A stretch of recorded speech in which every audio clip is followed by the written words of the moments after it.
Hello everyone. तो आज हम बात करेंगे जो हिमाचल प्रदेश है वो एक फुल्ली लिटरेट स्टेट बन चुका है। बट जो हमारे एजुकेशन मिनिस्टर है रोहित ठाकुर हिमाचल के, उन्होंने बोला कि फॉर्मली अनाउंस करेंगे आपके पास 8 सितंबर को। क्यों? क्योंकि इस दिन मनाया जाता है इंटरनेशनल लिटरेसी डे। तो ये भी याद रखना है कि कौन सा डे होता है 8 सितंबर को। उसके बाद जो हमारी हिमाचल प्रदेश है उसकी करंट आपके पास कितनी है लिटरेसी रेट, वो 98% है। और जो सेंटर की गाइडलाइंस है अंडर दी उल्लास स्कीम, बाद में पढ़ेंगे कौन क्या है ये स्कीम, उसका बेंचमार्क है कि 95% होनी चाहिए एक स्टेट को फुल्ली लिटरेट स्टेट बनने के लिए। तो हिमाचल प्रदेश है वो आपके पास 4th स्टेट बन चुका है आफ्टर गोवा, त्रिपुरा एंड मिजोरम, जिसको फुल्ली लिटरेट स्टेट बोला गया है। और जो आपके पास उल्लास स्कीम है, अब उसकी बात करते हैं। 2 टाइप्स ऑफ स्कीम्स होती है, एक सेंट्रल स्पॉन्सर्ड और एक सेंट्रल सेक्टर। तो उल्लास स्कीम है जो वो सेंट्रली स्पॉन्सर्ड स्कीम है। जो सेंट्रली स्पॉन्सर्ड स्कीम होती है उसका मतलब होता है कि कुछ पैसा आपके पास स्टेट सेंटर देगी और कुछ स्टेट देगी। कुछ भी रेशो हो सकता है। मान लो जैसे 100 है तो उसमें से 90 सेंटर ने दे दिया, 10 स्टेट ने दे दिया, या 50 सेंटर ने दे दिया, 50 ही स्टेट ने दे दिया। और जो सेंट्रली स्पॉन्सर्ड स्कीम होती है वो जनरली वो वाले सब्जेक्ट्स पे बनाई जाती है जो कि कंकरेंट लिस्ट में आते हैं आपके पास। और कंकरेंट की पावर आपके पास दोनों स्टेट और सेंटर में होती है, और जो एजुकेशन है वो भी कंकरेंट लिस्ट में आता है। और जो सेंटर सेक्टर स्कीम होती है वो आपके पास 100% funded by centre and 100% implemented by centre. अगर बात करें आपके पास उल्लास स्कीम की, तो ये आपका सेंट्रली स्पॉन्सर्ड स्कीम है और इसकी full form understanding of life long learning for all in society. इसका जो आपके पास फुल फॉर्म है वही बताता है कि लाइफ लॉन्ग लर्निंग को डिपिक्ट करती है ये। और इसका ऑब्जेक्टिव है कि जो भी नॉन लिटरेट है, सारे किसी भी बैकग्राउंड के 15 ईयर से अबव है और वो किसी भी कारण एजुकेशन नहीं ले पाए थे पहले, स्कूल वाली एजुकेशन, कोई सी भी एजुकेशन, तो उनको एजुकेशन प्रोवाइड करना है। और वो किसी भी बैकग्राउंड के हो सकते हैं। और ये आपके पास नेशनल एजुकेशन पॉलिसी के साथ अलाइन करता है और ये न्यू वे ऑफ लर्निंग को प्रमोट करता है ओल्ड वन को रिप्लेस करके। तो इसके आपके पास इसका एक ऐप भी है खुद का, उल्लास ऐप। और ये आपके पास दीक्षा पोर्टल के साथ कोलैबोरेट करके, दीक्षा पोर्टल है जो एजुकेशन का, वहाँ पे एजुकेशन कंटेंट प्रोवाइड करते हैं। तो इसके कंपोनेंट्स क्या क्या है कि कौन कौन सी एजुकेशन ये प्रमोट करता है, किस टाइप की। तो जो ये उल्लास स्कीम है ये आपके पास सिर्फ वो लिटरेसी प्रमोट नहीं करता है जो एक है कि आप एक 7 ईयर से अबव है वो कुछ रीड भी कर सकता हो और अपना नाम लिख सकता हो, साइन कर सकता हो।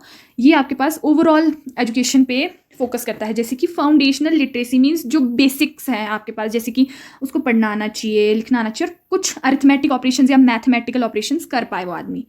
और उसके बाद है क्रिटिकल लाइफ स्किल्स मीन जो ज़रूरी है एक आदमी के लिए, जैसे कि financial literacy, digital literacy, health, child care, family welfare, legal awareness. Means जो सिटीजन है वो अपने राइट्स के बारे में अवेयर हो। डिजिटल लिटरेसी मीन्स टेक्नोलॉजी का यूज़ कर पाए किसी भी वे में, चाहे वो वर्क के लिए हो, एजुकेशन के लिए हो, नॉर्मल लाइफ जीने के लिए हो, या फिर डिजिटली ट्रांजैक्शन। और फाइनेंशियल लिटरेसी वही हो गया। हेल्थ आपके पास हेल्थ अपॉर्चुनिटी मतलब मीन्स जैसे कि इंश्योरेंस को अवेल कर पाए, इंसान को पता हो कि इंश्योरेंस भी कुछ होता है, या जो भी गवर्नमेंट स्कीम्स है आपको प्रोवाइड की जाती है हेल्थ के लिए, वो फैमिली प्लानिंग के लिए, चाइल्ड केयर के लिए। और फाइनेंशियल लिटरेसी वही कि आपको पता हो कि मीन्स आप अपना सेविंग अकाउंट खोल पाएँ, अच्छी उसमें इन्वेस्ट कर पाएँ जो भी गवर्नमेंट आपका स्कीम्स निकालती है, डिजिटली भी आप ट्रांजेक्शन्स कर पाएँ। तो ये सब फाइनेंशियल लिटरेसी।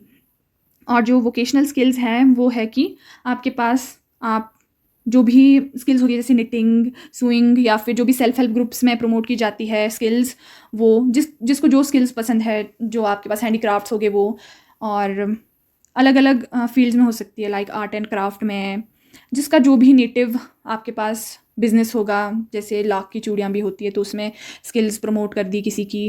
कहीं के आपके पास ऑर्गेनिक सोप्स बनाते हैं वो लोग, पिकल्स हो गए, या फिर अलग अलग हैंडीक्राफ्ट, जैसे आजकल क्रोशे आर्ट बड़ा फेमस है, वैसी कोई स्किल जिससे इंसान अपने को खुद एम्प्लॉयमेंट जनरेट कर सकता है।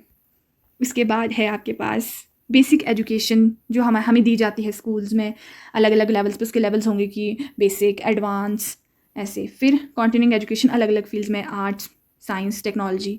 तो हमें ये याद रखना है कि कंपोनेंट्स क्या क्या हैं इस स्कीम के। पूछे जाते हैं कि which of the following is not the component of scheme. तो foundational literacy, critical life skills, vocational skill development, उसके बाद बेसिक एजुकेशन, कंटिन्यूइंग एजुकेशन। फिर है कि कैसे कैसे इम्प्लीमेंट करेंगे। तो ये आपके पास वॉलंटियर भी कर सकते हैं, ट्रेन टीचर भी होते हैं, मीन्स जो कॉलेज और जो मास्टर्स के कुछ स्टूडेंट्स हैं वो भी पढ़ा सकते हैं इसमें। और digital first approach means digitally ज़्यादा, क्योंकि ऑनलाइन मटेरियल प्रोवाइड किया जाएगा, स्टडी मटेरियल असेसमेंट्स भी ऑनलाइन दी जाएगी, और जो इनका ऐप है उल्लास ऐप और दीक्षा पोर्टल के साथ कोलैबोरेशन। तो जो टारगेट ऑडियंस है, ये क्वेश्चन पूछा जाता है, वो है 15 ईयर्स से अबव और नॉन लिटरेट, और जो अपॉर्चुनिटी मिस कर चुके हैं पढ़ने की। तो देखते हैं फटाफट MCQs कि which state has joined the literacy league under Ullas. तो यह है हिमाचल प्रदेश। फिर कि कौन है टारगेट ऑडियंस इनके, तो 15 ईयर्स एंड अबव। उसके बाद कि उल्लास की फुल फॉर्म, तो understanding of life long learning for all in the society. तो ये इंडिकेट करता है लाइफ लॉन्ग लर्निंग को। तो ये किया हमने आज हिमाचल प्रदेश के कंटेक्स्ट में उल्लास स्कीम को। तो बस इतना ही।